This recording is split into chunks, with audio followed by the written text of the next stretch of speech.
നമസ്കാരം. അടിക്കടി ഏറിൽ കയറുക എന്നത് കേരളത്തിന്റെ വിദ്യാഭ്യാസ മന്ത്രി വി ശിവൻകുട്ടിയുടെ ഒരു സ്ഥിരം പരിപാടിയാണ്. 2 ദിവസം മുൻപ് രാജ്യസഭയിൽ കേന്ദ്ര ധനമന്ത്രി നിർമ്മല സീതാരാമൻ നടത്തിയത് കേരളത്തെക്കുറിച്ച് തെറ്റിദ്ധാരണ പരത്തുന്ന പ്രസ്താവനയാണെന്ന് പൊതുവിദ്യാഭ്യാസവും തൊഴിലും വകുപ്പ് മന്ത്രി വി ശിവൻകുട്ടി അടിച്ചുവിട്ടിരുന്നു. കേരളത്തിനെതിരെ രാജ്യസഭയിൽ രൂക്ഷ വിമർശനവുമായി ധനമന്ത്രി നിർമ്മല സീതാരാമൻ രംഗത്തെത്തിയതിന് പിന്നാലെയായിരുന്നു ശിവൻകുട്ടിയുടെ ഈ പ്രസ്താവന. കേരളത്തിൽ ബസ്സിൽ നിന്നിറങ്ങിയ ലഗേജുമായി പോകുന്നവർക്കെതിരെ പോലും നോക്കുകൂലി ചുമത്തും. CPM-കാരാണ് നോക്കുകൂലിക്ക് പിന്നിൽ. അങ്ങനെയുള്ള കമ്മ്യൂണിസമാണ് കേരളത്തിലുള്ളത്. ആ കമ്മ്യൂണിസമാണ് കേരളത്തിൽ വ്യവസായം തകർത്തതെന്ന് നിർമ്മല സീതാരാമൻ ആരോപിച്ചിരുന്നു. കേരളത്തിന്റെ മുഖ്യമന്ത്രിക്ക് 2 ദിവസം മുൻപ് നൽകിയ ഇന്റർവ്യൂവിൽ പോലും അവിടെ നോക്കുകൂലി ഇല്ലെന്ന് പറയേണ്ടി വരുന്നു. തന്നെ കൂടുതൽ പഠിപ്പിക്കാൻ നിൽക്കണ്ടെന്നും ആ മേഖലയിൽ നിന്നുള്ളയാളാണ് താനെന്നും പ്രതിഷേധിച്ച പ്രതിപക്ഷ അംഗങ്ങളോട് അവർ പറഞ്ഞിരുന്നു. നോക്കുകൂലി എന്ന പ്രതിഭാസം വേറെ എവിടെയുമില്ല. CPM-കാരാണ് നോക്കുകൂലി പിരിക്കുന്നതെന്നും കേന്ദ്ര ധനമന്ത്രി പറഞ്ഞിരുന്നു. ഇതിനെ ചുറ്റിപ്പറ്റി സംസ്ഥാന സർക്കാരിന് സോഷ്യൽ മീഡിയയിൽ അടക്കം ട്രോളിന്റെ പൂരമായിരുന്നു. അങ്ങനെ ഇടവേളകളില്ലാതെ സംസ്ഥാന സർക്കാരും ശിവൻകുട്ടി മന്ത്രിയും ഒക്കെ എന്നും എയറിൽ തന്നെയാണ്. ഇപ്പോഴിതാ +2 മലയാളം ചോദ്യപേപ്പറിൽ അടിമുടി തെറ്റാണ്. ഈ വാർത്തയും ശിവൻകുട്ടി സാറിന് നേരെയുള്ള കുത്തായി മാറിയിരിക്കുന്നു. 27 ചോദ്യങ്ങളിൽ 15 അക്ഷര തെറ്റുകൾ. ഇതിനെതിരെ വ്യാപക വിമർശനമാണ് ഉയരുന്നത്. 20ാമത്തെ ചോദ്യത്തിൽ മാത്രം 4 തെറ്റുകൾ. 5 അധ്യാപകരുടെ പാനലിലാണ് +2 ചോദ്യങ്ങൾ തയ്യാറാക്കുന്നത്. സാധാരണ എഴുതി നൽകുന്ന ചോദ്യങ്ങൾ ടൈപ്പ് ചെയ്ത ശേഷം തെറ്റുകൾ കണ്ടെത്താൻ പ്രൂഫ് റീഡിംഗ് നടത്താറുണ്ട്. ചോദ്യപേപ്പർ പേരിന് പോലും പ്രൂഫ് വായിച്ചിട്ടില്ലെന്നാണ് ഇതിലൂടെ വ്യക്തമാക്കുന്നത്. നേരത്തെ സയൻസ് വിഷയങ്ങളിൽ കടുകെട്ടി ചോദ്യങ്ങൾ നൽകിയതും വിവാദമായി മാറിയിരുന്നു.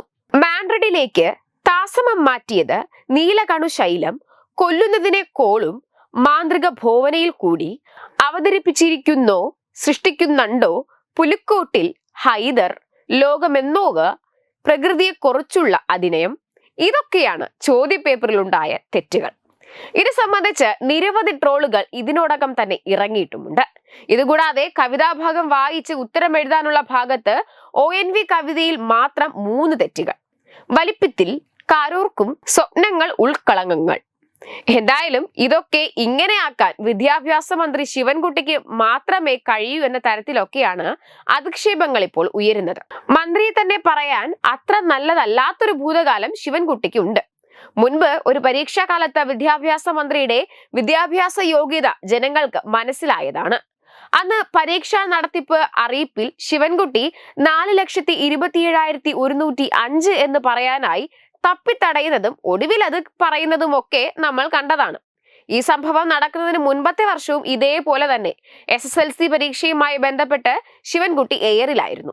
അന്ന് വില്ലനായത് അക്കങ്ങൾ തന്നെയായിരുന്നു. വിദ്യാഭ്യാസ വകുപ്പ് ഭരിക്കുന്ന ഒരു മന്ത്രിയിൽ നിന്നും നമ്മൾ ഇതാണോ പ്രതീക്ഷിക്കേണ്ടത് എന്ന ചോദ്യത്തിന് ഇതോടെ പ്രസക്തിയില്ലാതായി. Web desk Tattvamayi news. Branding partner Edubix online executive education. Focus physiotherapy centre Pattom. Unnat engineering Gujarat. തീർത്ഥയാത്ര.com. Iron build Gujarat. PRS hospital Killipalam Thiruvananthapuram. 5 തലമുറകളായി നിങ്ങൾക്കൊപ്പം. തുമ്പമൺ ശ്രീ വടക്കുംനാഥൻ ക്ഷേത്രം അമ്പലക്കടവ് പത്തനംതിട്ട. ശ്രീമദ് സ്കന്ദപുരാണ മഹാസത്രം 2025 മെയ് 11 മുതൽ 18 വരെ. ബ്രഹ്മശ്രീ മുംബൈ ചന്ദ്രശേഖര ശർമ്മയുടെ മുഖ്യ കാർമ്മികത്വത്തിൽ മഹാഗണപതി ഹോമം, സ്കന്ദപുരാണ പാരായണം, മഹത് പ്രഭാഷണങ്ങൾ, പൂജഹോമാദികൾ, കലാസാംസ്കാരിക പരിപാടികൾ. സത്രയജ്ഞ കർമ്മങ്ങളിലേക്ക് എല്ലാ ഭക്തജനങ്ങളുടെയും സാന്നിധ്യവും സഹകരണവും സാദരം അഭ്യർത്ഥിക്കുന്നു.